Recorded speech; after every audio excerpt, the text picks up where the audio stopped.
Now we're live. We're live on both platforms. So we're like 2 hours later than normal. Let me tell you why we're 2 hours later than normal, just to start off the live. Earlier today, I was like, yeah, we're going to Michigan City. We'll be able to hang out and like do our thing and shop and then come back here. I'll be ready by 3. Then I got to shopping. Then I got to eating really good food.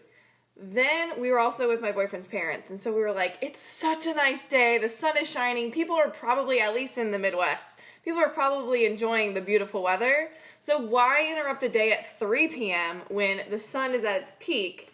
Why don't we just like push it 2 hours later, and all our rock stars, we've gotten a little bit of sun, and we can all be here together.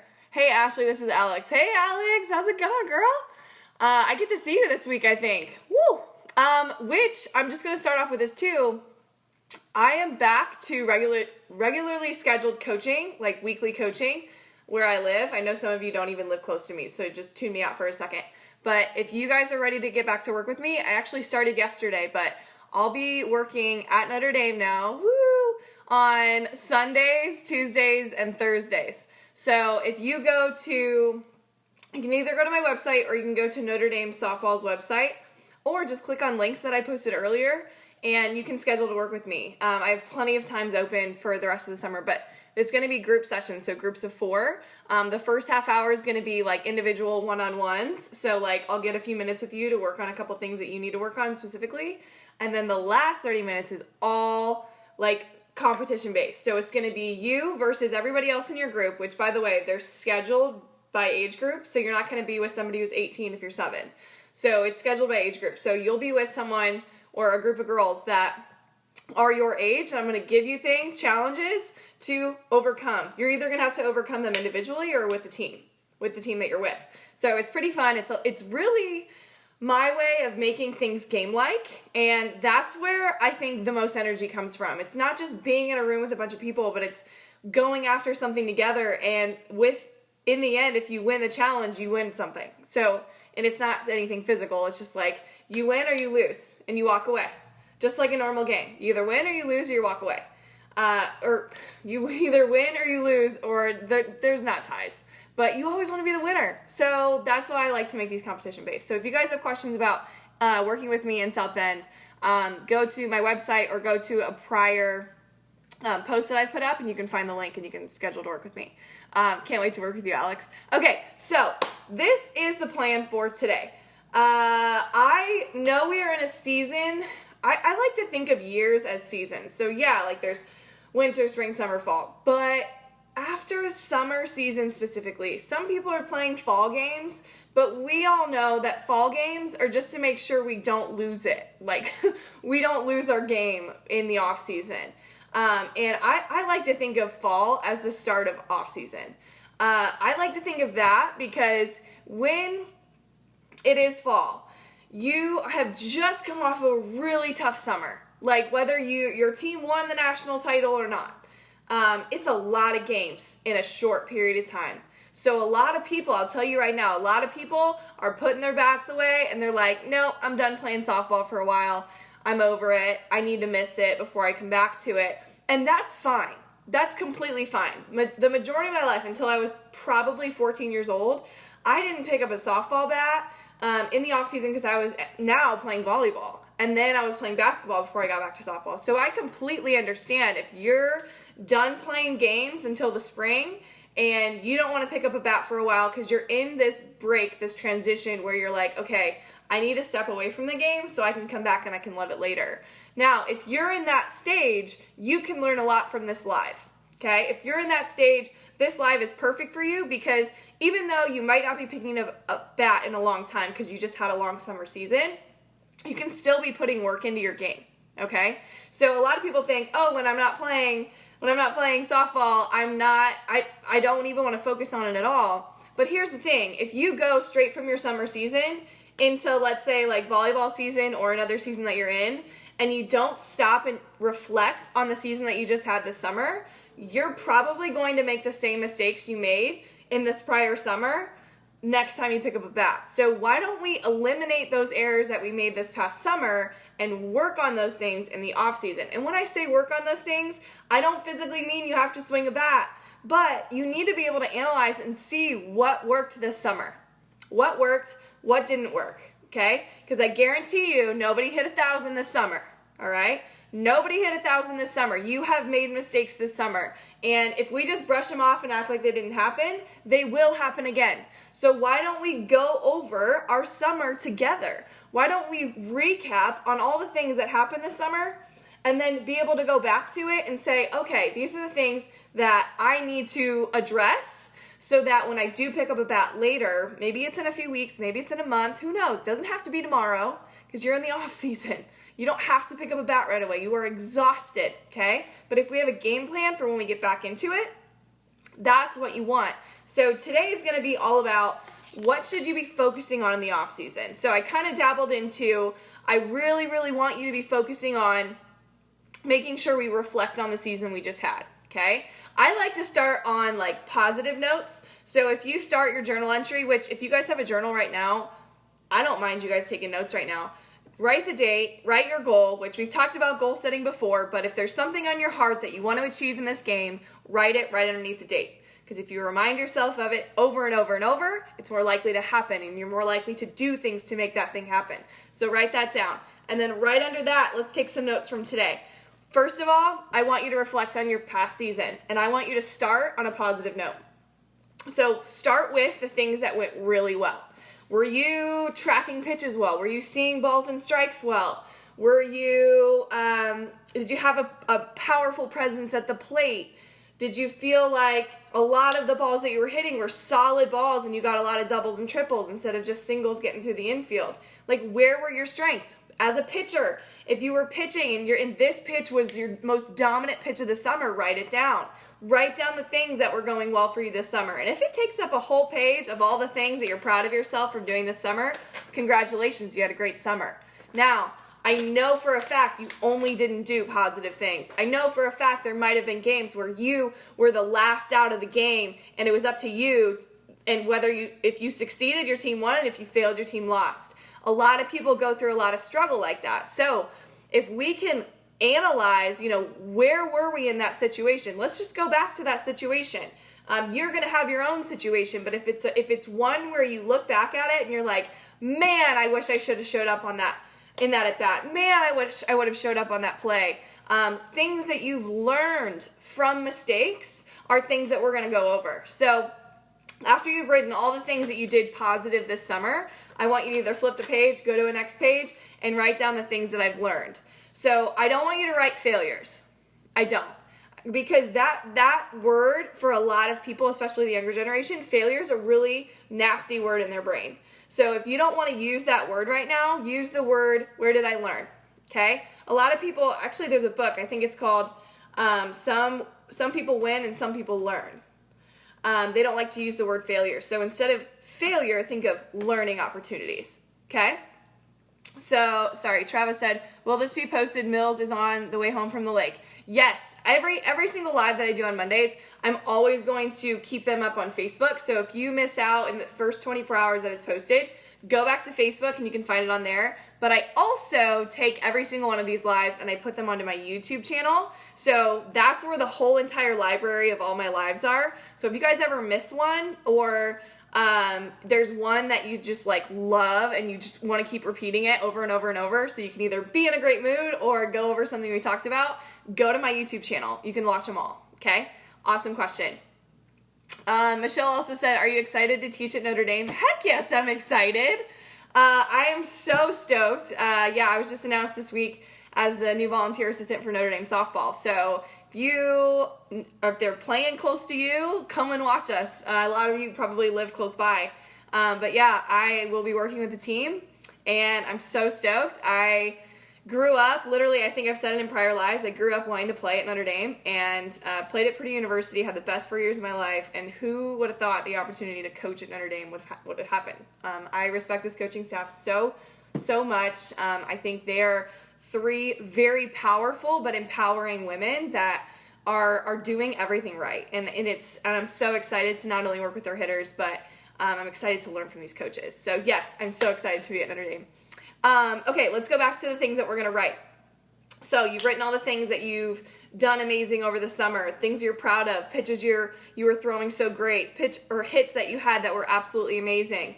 If you want to go into as much detail as possible on those things that you're writing, I would do that because I want that page to kind of be like when things aren't going well later, because they won't. You're not always going to hit 1,000, right? So when things aren't going well, and let's say you were like 0 for 10 on the weekend, I want you to be able to look at this page and be like, okay, these are the awesome things that I did. Here was the headspace that I was in when I made those awesome things happen. So you're going to write down the positives from the summer. Now, let's go over the things that didn't go so well this summer. Like I said earlier, maybe it was that game was literally up to your last at bat. If you got a hit, your team won. If you didn't get a hit, your team lost. Like, there are moments, like that's probably happened to me, oh my gosh, dozens and dozens and dozens of times.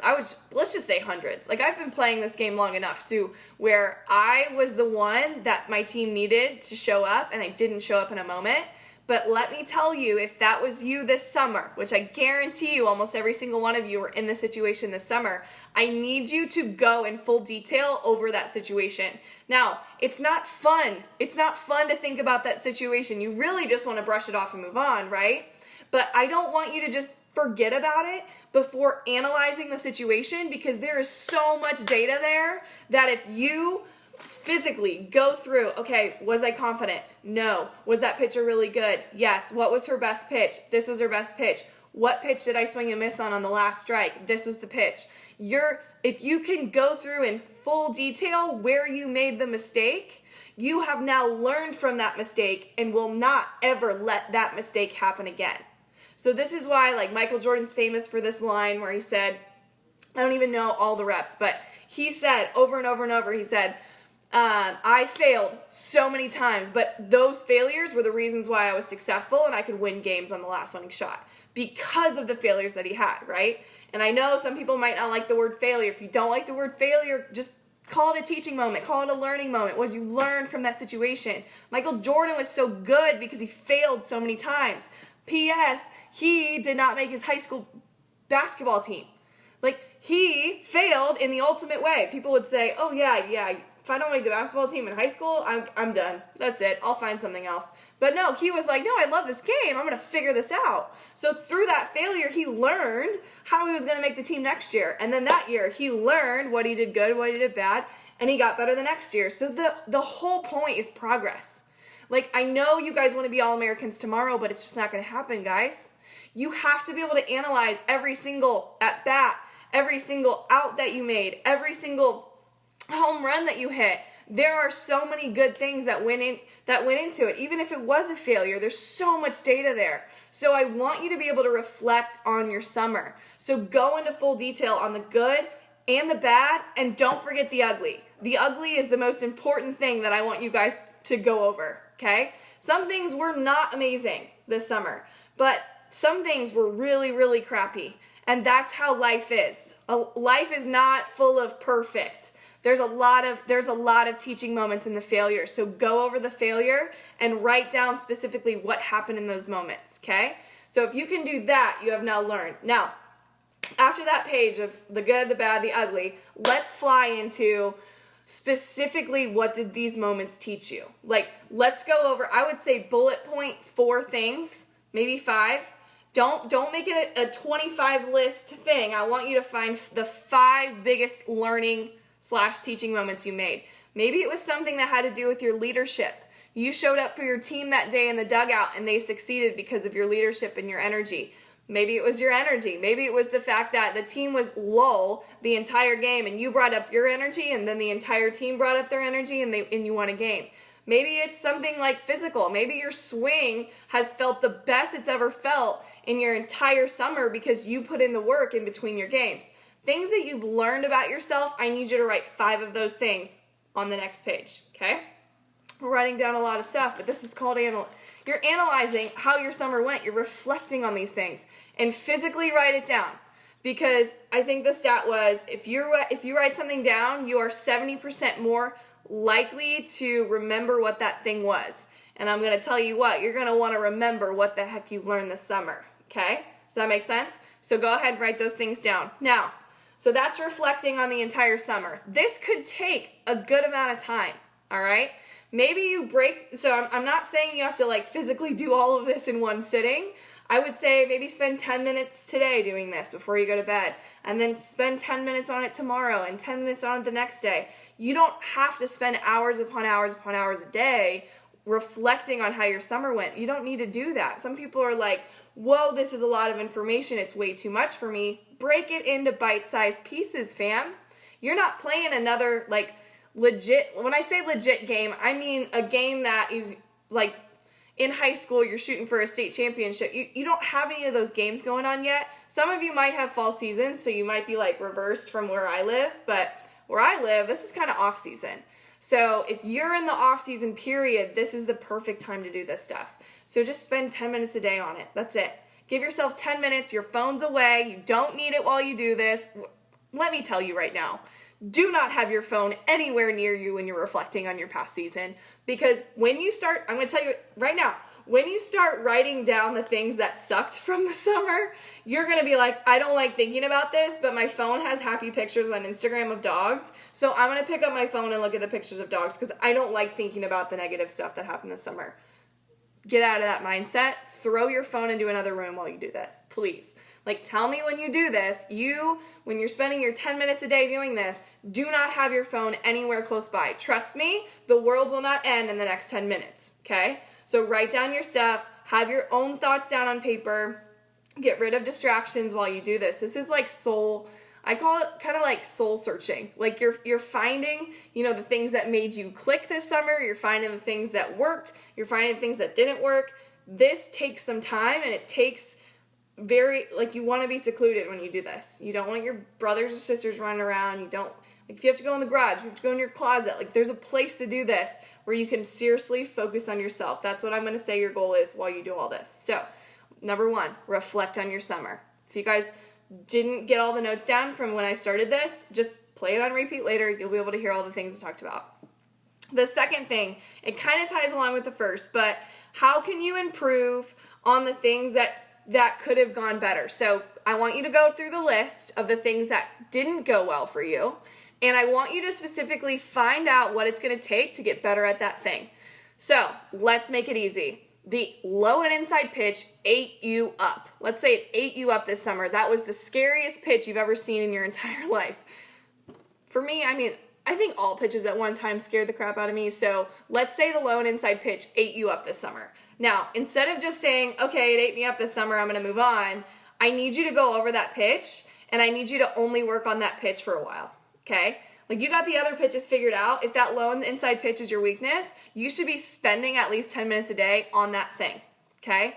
And maybe it's not just physical training. Maybe it's mental. Maybe it's you open up this mind gym book, which I always talk about, and you reflect on a chapter that has to do with you being overcome by, it's not going to say a specific pitch, because this is not only for softball players, it's for all athletes, but there is going to be something in this excerpt, at least in one of the chapters, that's going to help you get out of your own way on a specific pitch. So maybe you're working on your mental game for 10 minutes a day. Maybe you're looking up YouTube videos.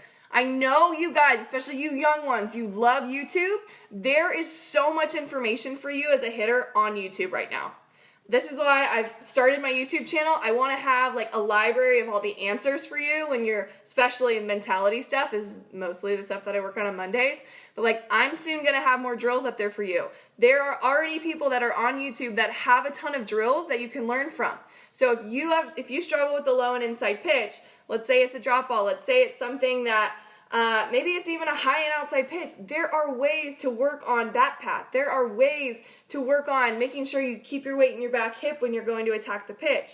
Now, if you don't find anything on YouTube and you guys are wanting more training, this is another thing. Go find somebody that's smarter than you at hitting. So let's say hitting was a specific pitch was your weakness.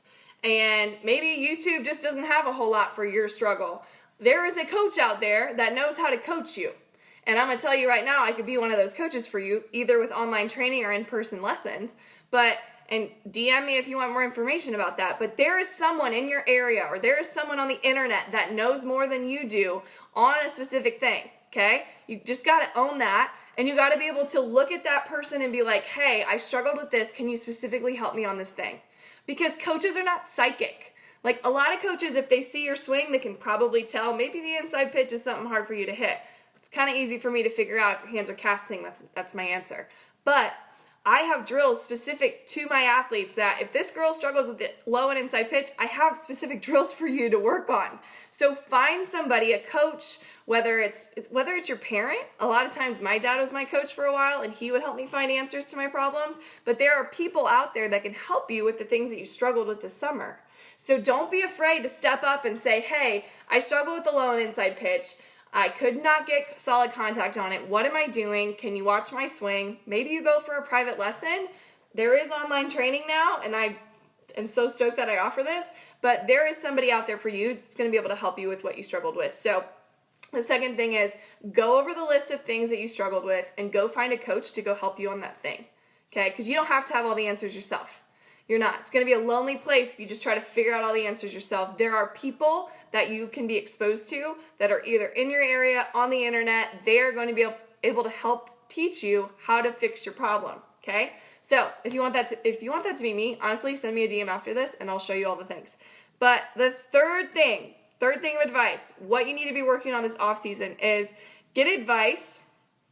Oh shoot, that was actually my third thing. Get advice from a coach or mentor. The fourth thing, tell your parents and the people that are closest to you what your plan is to get better at that thing. So let's stick with the low and inside pitch. You struggle with it. Like I said, it's a lonely place if you're the only one that knows about it. So tell your parents and tell the people that are closest to you what you're specifically working on. Because if they are the friends that you want them to be, they will constantly be asking you, hey, how are you doing on that low and inside pitch? And if you haven't been working on it, guess what you're going to want to work on the next time you play softball? Probably the low and inside pitch, because people keep asking you about it. So those people are there in your life to hold you accountable. If you want me to be the one that's going to hold you accountable, ask for it and I'll help you, okay? Because some people don't have people in their life that are going to be able to push them. So make sure that the people closest to you, especially your parents, know the thing that you struggle with this summer and you say, hey, I'm going to own this one thing. I'm going to work on that low and inside pitch because it ate me up. If you say this to your parents, I guarantee you they're gonna go out of their way to be able to help you on the low and inside pitch because they know you're struggling with it. No parent likes to see their kids struggle. I guarantee you that if you own it and you say, hey, I struggle with the low and inside pitch, they're gonna be like, dang right you did this summer. But you approaching them with that type of confidence and like positivity, like you going into that thing that you struggle with saying, hey, I want to get better at this, you just owned that struggle. You owned that failure. You owned that teaching moment, that learning moment. So your parents are more likely to help you with that when you go up to them and you say, hey, this is what I'm going to focus on. This is what I'm going to focus on in the off season because I don't want to get eaten up by that next year. And then all of a sudden you're starting to rock the low and inside pitch because you're repeatedly working on it. Like I said, 10 minutes a day could be all you work on it. 10 minutes a day. How many of you spend 10 minutes a day on Instagram? 10 minutes a day on social media? Like, there are things on social media that are definitely positive, like this live. But there are also things that are going to distract you from your goals. So if your goal is this off season to work on the low and inside pitch because it ate you up, we should track how many times I said low and inside pitch this live. I think it was probably 5 million. But if that's the one that you're focusing on, you better believe that every day you should be working on it. So if you struggled with it, if you had like this mental block every time you saw that pitch, that's totally normal. That's how I was with the rise ball for a while. So the way I got out of it is I focused on being able to read excerpts out of books that, like, I would open up one of these chapters and I would say, well, that's me right now. And I would go and read it. So here are some ideas of books that you can read. Mind Gym. What Drives Winning. Mind Gym is by Gary Mack with David Cass Stevens. What Drives Winning is by Brett Ledbetter. Toughness. This is the one. My dad gave me this to read. Super easy read. It's by Jay Billis. He's a commentator that a lot of people don't like, but this book is darn good. So that's a good one. Error 8521. What if my goal is to be happy? That's a good goal. So I don't want to get too deep into this question, but it's a great question. If your goal is to internally be happy, I need you to sit down and think about what makes you happy. And honestly, if the sport of softball makes you happy, but you've been playing too much of it and you're not happy in the sport anymore right now, step away from it. Go do other things that make you happy. I'm going to go through things that make me happy. I love going to the movies. I love watching movies at home with popcorn. I love tanning by my pool. That's outside. I haven't done that like all summer. But that's like one thing I like to do because I like to relax. I like to swim. I like to work out. So write down the list of things that you like to do that make you happy. And then I want you don't play softball. That's totally fine. Those things that I just listed had nothing to do with softball. Those things were totally outside of softball. But that list of things are the things that make me happy. So I would say find the list, write down the list of things that make you smile, that make you happy, and go do those things. Don't do the things that don't make you happy. If right now you have a hobby that you're burnt out and you don't like it anymore, stop doing it. Stop doing the things that don't make you happy and start doing the things that you do. So if you have, I'm going to recommend you do this. The list of things that make you happy, I want you to post it. I want you to post those things in your bathroom, by your desk, on your fridge, anywhere. And I want you to go over that list every single day. These are the things that make you happy, and shoot to do at least one of those things a day. Okay? And if you do it the first thing in the morning, just think about it. You do the something that makes you happy first thing in the morning. Like for me, I like to write down gratitude from the past 24 hours of things that have gone on in my life. And when I do that, I honestly start in a happier mood. So if you just write down the things that you're grateful for or the things that you like to do and you go strive to do one of those things a day, I bet you're going to be happy. Let's see. Okay, nobody else has written things, I don't think. But that was my entire list. So I'll go through it in detail just at the end because we're done. But what are you going to be doing this off season? One, I want you to reflect on your summer season. What went well? So write down a list of things that went well in solid detail. Okay? This is going to be the list that you look at when you're struggling in the future. This is going to be the list that when you're struggling, you're going to look at this and be like, okay, these are the things that went well. I need to focus on these things.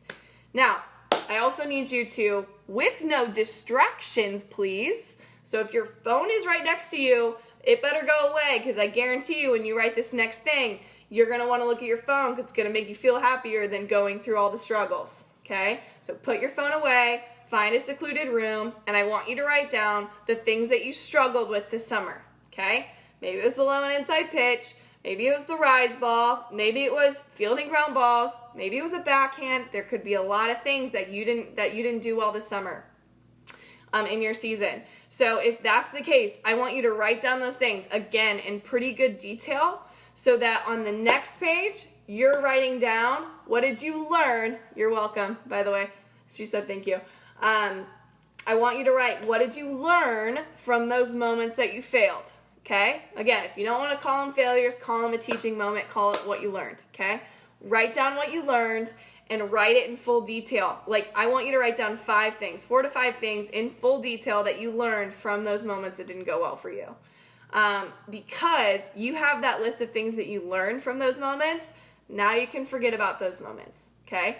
That was their purpose. Those failures had a purpose, and it's because you learned from it on this next page. So go through that. What did you learn from those moments? Then, I want you to find one of those things that you struggled with, and I want you to focus on it. And when I say focus on it, I want you to spend 10 minutes a day going over that thing that specific thing that you choose. Just one thing that you can get better at. I don't want you to choose all 25 things that you wrote down because that's overwhelming. All right?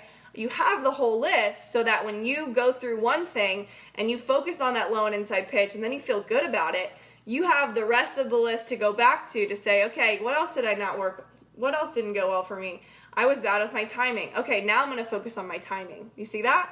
Your list of things that didn't go well is now your roadmap to get better. All right? So you're going to use that to choose what did you learn, and then you're going to go and you're going to tackle whatever it is you need to get better at. And the last thing is you're going to tell the people you love, tell the people that are going to hold you accountable what you're focusing on to get better, okay? If you are focusing on getting better at the low and inside pitch, you're going to say, hey, mom and dad, I'm going to focus on this thing. I'm going to focus on positive mentality with the low and inside, and I'm going to work on how to physically hit it better because that was a pitch I struggled with. 1, you show ownership, and 2, you're taking responsibility for the things that you need to get better at. So you can take this stuff into so many different aspects of your life, not just softball, but softball's my thing, so I'm going to try to pertain those things to what everyday people need help with. But that's what you should be doing in your off season. And for most people, this is your off season. So you guys got some work to do. I got some work to do on myself just as much as you do. But I want you to go and really reflect on these things and go and do it. And if you start seeing progress within yourself, shoot me a DM. I want to see if these things are working for you. But it takes a lot of hard work to be able to make changes in your game. So this off season, do what everybody else isn't doing and work on yourself. Okay? All right. Peace out. I think this might have been one of my faster lives. This was fun though. Let's see. What time is it? Oh yeah, 5:32. Sometimes these are like 40 minutes long. This is awesome. Okay. You guys are amazing. Go tackle your biggest goals and have a great week. I'll see you on Monday. Bye guys.